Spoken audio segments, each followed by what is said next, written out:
Good morning, everyone. How's it going today? We're going to be doing a little different thing here. This is just a giant death card haul that I got from a friend slash seller in France.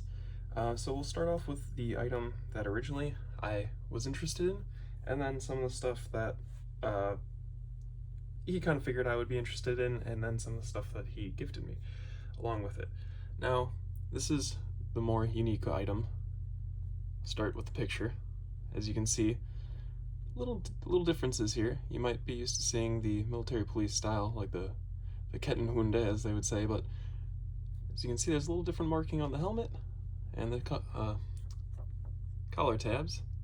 Vena Becca, and he was a grenadier in the division Feldernhalle. Now this is a really interesting unit. Maybe when I do this guy's death card, I'll post some photographs that aren't my own of some of the men in this division. It seems like they had a very, very unique uniform. So this is just really cool as far as him actually having that uniform on as well in the image of the death card. He was killed in 1943 at the age of 18, December 29th, near Vitebsk. This unit was assembled and basically destroyed on the Eastern Front. I mean, it was assembled, sent to the Eastern Front, and then shortly after destroyed. And then here we have another Gebirgsjäger card. Josef. Now is that an S? Is that Sol or Hol? I'll be honest, sometimes the font will throw me off a little bit. And again, if you're just watching this and you haven't seen some of my other videos, I will go through and do individual videos for each one of these death cards. This is just to show you guys some of what's going on out here. Now this is a really large one. It's a 4-panel. There's the front and back. Very nice amount of writing on this one. Emil Schuh. He was an Oberleutnant in a battery Führer in an artillery regiment. Quite a few awards. And he died in 43, November 2nd. This is probably the most writing I have on a single card. So very cool. Should give a lot of nice information in there. Again, his awards listed, and even in the photograph, he's pretty well decorated there. Herrn Matthias Hennen from Rhineland. He was killed on the 10th of April, 1940. So, yeah, that's really early war. Perhaps that's Norwegian campaign, but maybe not. Who knows? You know, this is part of the fun in the death cards. We'll hopefully find some information on more of these guys. There he's wearing the Waffenrock. Very cool. Now, this backing I've seen several different times here. Okay, so those were the first 4. Well, this was the one that really piqued my interest, and then the other 3 were at a nice price. And now this was the other really cool thing. Now, if you saw one of the first death card videos I uploaded, it was for a soldier who died in a POW camp in 1946. Now, I thought that was kind of unique. Now, I'm not saying it isn't, but it really drove home the point that the POW camps that the Russians had were, many men met their fate there as well. And, you know, we talk a lot about, like, the men who died in captivity after Stalingrad because of their condition, but many of these men were not captured near or at the time of Stalingrad, as you'll see. So these are all POWs who were killed or died in Soviet captivity. This man, Johann Wimmer, he died 28th July 1945. Now, unfortunately, can't always tell, you know, where they were captured or things like that. So hopefully we can, over time, go through and find out what unit some of these guys were in, and then maybe find out roughly where they would have been captured at as well. Johann Habel? See, this is a certain, yeah. Anyways, Obergefreiter in a Gebirgsjäger regiment, and on the 30th of May 1945. Was that Lübeck? Yeah, Pomerania. Is that right, Lübeck? Now I wonder if that's, yeah, that must be the Bay of Lübeck incident from 1945. Interesting though, very cool. Alois Wademeyer, I hope that was right. 25th of October 1944 in a Russian Soviet POW camp. In Rabinsk, Johann Hoffman. There's, again, a lot of writing on this one.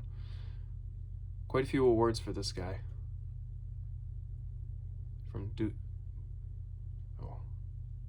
excuse me. On the 30th of September 1945, though, for him. By, I'm terrible with Soviet or Cyrillic names, but Ivantovka by Stalino, so near Stalino in Russia. Josef Wallner, 17th October 1944 in a Soviet camp.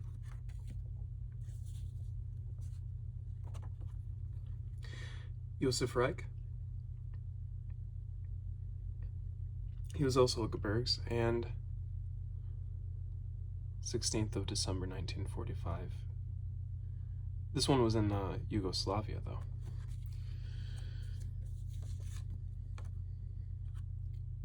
Max Nefziger, Obergefreiter.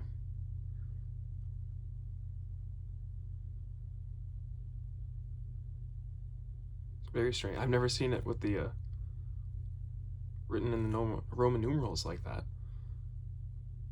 1944 in a Russian POW camp. In Sloyansk. Now I'm not sure where that is, if that's also modern day Russia or what exactly. Sebastian Huba, 20th of July 1945. I know I didn't show the backs of all these, but some of them too. Oh, hopefully I didn't pass it already. I'm sorry, I'm gonna go back real quick. One of them I did notice when I quick looked through. Yes, okay, so it was this for Johann Habel. So on the 30th of May 1945, but then on the back, no, oh, I'm sorry, shoot, which card was it? We will find it. One of them I don't believe had any dates or anything. Sorry about that. Johann Kobler, a little beat up on this one, fortunately, but that's all right. December 1945, age of 31, in a Russian POW camp.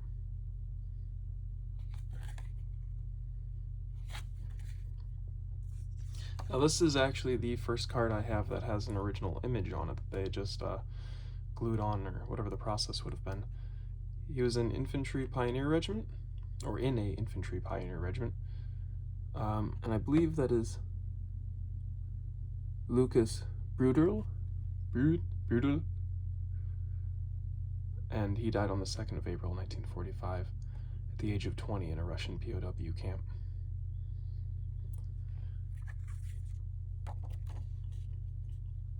Michael Pengel. He died on March 6, 1946. Perhaps.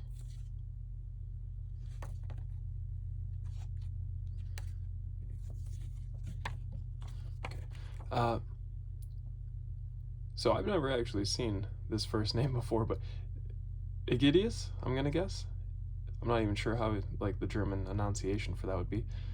And then Gaftaiga? I'm not really sure. This is a really interesting name for this soldier. On the 7th of April 1946, in a Russian POW camp at the age of 22, he was killed or died. And the last one for the POWs, Matthias Grundner, and he died at the age of 36. Oh, so yes, they don't have a date for him. There's no date for him. It's just at the age of 36, somewhere in a Soviet POW camp, or Russian POW camp, as they wrote here. So that was it for the death cards as far as captivity-wise. Let's go on. Let's change it up real quick. No, let's do, all right, one more. Now, I've never seen one quite like this. Now, the front and the back are the normal, images. But then here, roughly, this translates as after they erected a war memorial for the losses and those that were missing still, and after the 11th of July 1955, when they did the memorial service and set up the monument, whatever it was, these are the names of the people that were still names of the people that were still missing. And then they broke it down. Missing in Russia, and in Romania, and France, and Italy. And quite a few different names here. So I'm not sure exactly, I'm not sure exactly when I'll work this card and if it'll be towards the end of the collection or if I'll just kind of throw it in randomly. But this is really unique, at least to me. I've never seen one quite like this. So for you other death card collectors, if you've got cards or seen cards like this, I'd like to see some more and at least know about them. I thought this was really neat. And again, the friend just kind of threw that in. I had no idea about that one. All right, let's keep it with the war era cards. I set a couple of these aside. Josef Pointil. Now, I've never had it where they actually put the last name first, or at least not that I've seen. I mean, aside on this one, but that's because it's a lot of names listed together. But there they also say what town they were from and whatnot. On the 4th of November, 1945. Oh, no, okay, so this one was also thrown in, but also a POW, so I should have probably done that one with the rest. And Eugen Minikschafa on the 10th of Jana. I thought it would be Januar. Okay, so I'm not actually sure on that without looking it up. 1946, though, I thought it would be Januar. Maybe that's because it's past tense, I'm not sure. In a Russian POW camp. I'm not even going to bother trying, well, I'll give it a shot. Molotchnitsa, or something like that. In the Venetian Republic, so I'm not sure exactly what that is, again, without translating, but POWs killed or died post-war. And then last little bit of some soldiers, and then we're going to go on to some more little interesting things here. Andreas Leinbacher, Obergefreiter in a Gebirgs Pioneer Battalion, also several awards, and he was killed on the 29th of March, 1945. No images on that. Now this one, I couldn't quite, without, again, going through and completely translating, just taking a glance at it. We have a woman, Johanna Madringa, and Andreas Madringa. And now Andreas was a soldier. He had several awards. He was in a pioneer regiment, and he was killed in Russia on the 27th of August, 1943.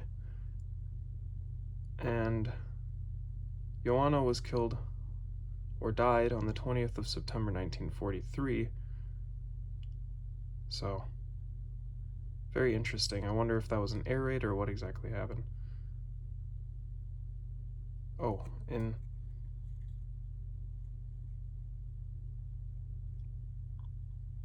well, shoot. Yeah, I'm sorry, I'll have to go through and translate some of these and then obviously upload the videos. That's part of the series. We're just showing you what we got for right now. Matthias Leinbacher, and, sorry, name seemed familiar from something else. 4th of May, 1944. He was a Gefreiter in a Gebirgs regiment as well. Lots of Gebirgs cards. Will, I know you're a bit into the Gebirgs if you're watching this, so more and more coming up, it seems, and I'm not even trying. And Johann Limbacher. Oh, that's why. Okay, wait. Oh no, I'm sorry, Leinbacher and Limbacher. Okay, very similar last names, and alright, sorry about that. Early in the morning still here, guys. Velka Samstag, okay, so on 2nd of March, on a Sunday, 1940, on the 7th hour, in a field hospital, at the age of 27. I believe that is roughly right, as far as the translation goes. Anyways, and then last one here for this, Josef Siegel.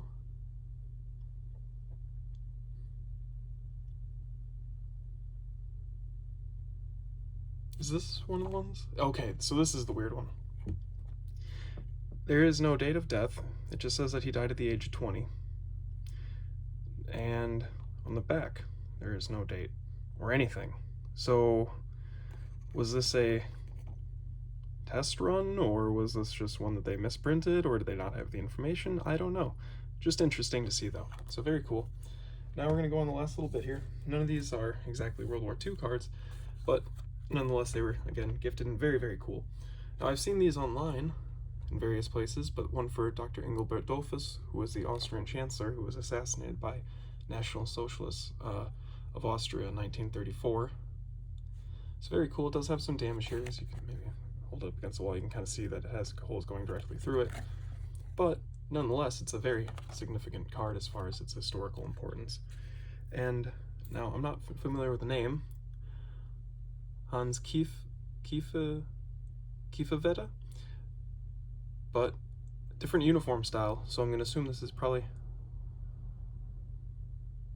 Austrian, but I'm not familiar with the uniform or the name, but if he rings out to somebody. Also an interesting symbol down here. I hadn't seen that on a death card yet, but very cool. You know, lots of stuff that we're going to be able to start researching here on all sorts of various things. Herr Hans Schild. It seems he was in World War I and then died in 1936. Anton Apfelblad? Bod? And 1914 1918 and 30th of August 1939 at the age of 63. So again, no pictures on some of these, but just really cool stuff to have. So that's it for the death cards today, guys. Again, this was what all started it, but very cool, very cool. So hope you guys enjoyed the video, and I'll catch you next time. Have a great rest of the day.